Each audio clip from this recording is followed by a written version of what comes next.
I was a design student at the University of Texas at Arlington, and they were offering a new 3D art credit, and I needed one, and in glass blowing, and it really changed my life, honestly.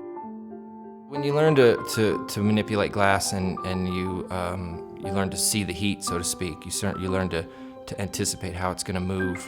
It's identified that you can identify the heat through a couple of things: how it's glowing, how it's moving, sometimes the textures as it's melting.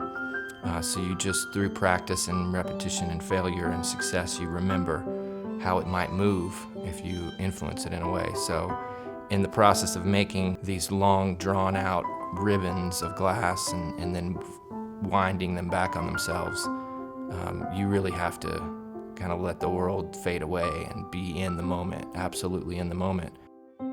It's filled with energy, so it has a say. It has to say of how it's gonna turn out. Try not to push the limits. Sometimes, you push on it too hard and it's gonna crack, or you wait too long and it cools and doesn't move.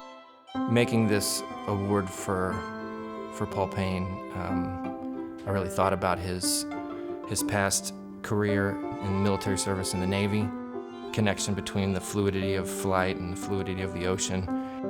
So there's this waving blue background to this symbol that's in the middle of the piece, and that symbol represents his vision in our community, engraved with the instruments of flight. I mean, the more you work with it and come to know it, there is a strong connection, and I think that you focus on that and stay in the moment, and you can make pretty much anything you want.